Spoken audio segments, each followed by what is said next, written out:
Do you want to tell us what the charges were against you? Nagsimula sila sa excessive travel. Kasi I think, nung nakita nila na, finire ni Presidente yung ilang government people for excessive travel, they probably said, oh, this is a possibility. Now let's look into Licuanan's travel.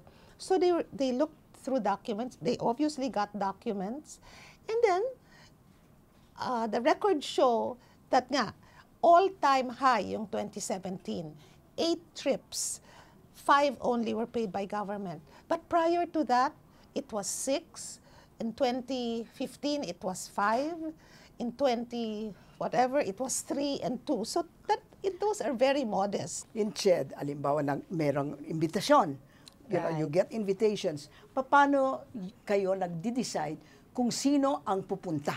What makes us decide whether to accept or not? Okay. No? There are our International Affairs Office studies, is there a commitment, an international commitment that we are bound by? Is it directly related to our job as CHED? Is there, can the Philippine Embassy abroad handle it for us? Questions like that. No?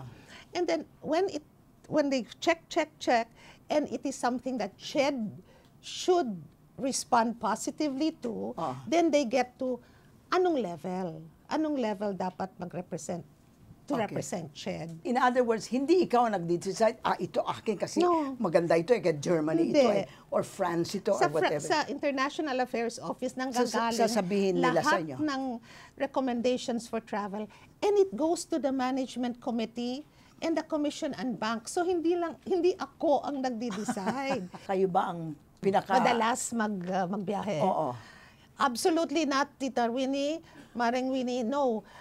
In fact, sabi nga nila, ako parang taong bahay. Because really, for the head of agency, and me in my case, I'm a minister rank, you don't just go to any meeting. No? You have to be dealing with your counterparts also abroad. So hindi.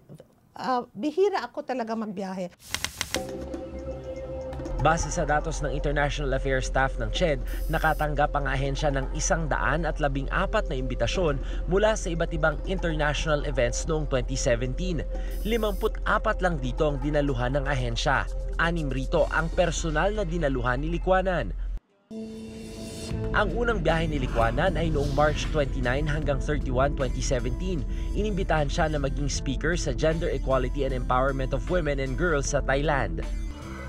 Muling nagbiyahe si Licuanan noong June 18 hanggang 24, 2017. Pumunta siya sa California sa United States para pag-usapan ang tungkol sa proyekto ng CHED na Philippine-California Advanced Research Institutes. Lumipad din sa Paris, France si Licuanan noong June 4 hanggang 11, 2017 para dumalo sa inaugurasyon ng Philippine Information Day. Ipinadala siya ng ahensya sa Germany kasama ang ilang delegado mula sa mga state universities ng Pilipinas noong June 26 hanggang July 1, 2017, kaugnay ito ng programang German Academic Exchange Service. Noong August 29 hanggang 31, 2017, inimbitahan ng Philippine Association of State Universities and Colleges o PASUC at ng General Manager ng Singapore Polytechnic si Licuanan na pumunta sa Singapore. Dito nilagdaan ang Memorandum of Agreement sa pagitan ng PASUC at ng Temasek Foundation of Singapore. Dumalaw rin sa annual conference ng Canadian Bureau for International Education si Licuanan sa Canada noong November 19 hanggang 25, 2017. Okay, first they start excessive travel. Hindi pala excessive travel. So they said, ay nako, tingnan mong itong dokumento na ito. She signed her own travel document. Hala, she's guilty of not getting travel authority from Malacanang, which someone at her rank should do. And I said, give me a break. That's not true.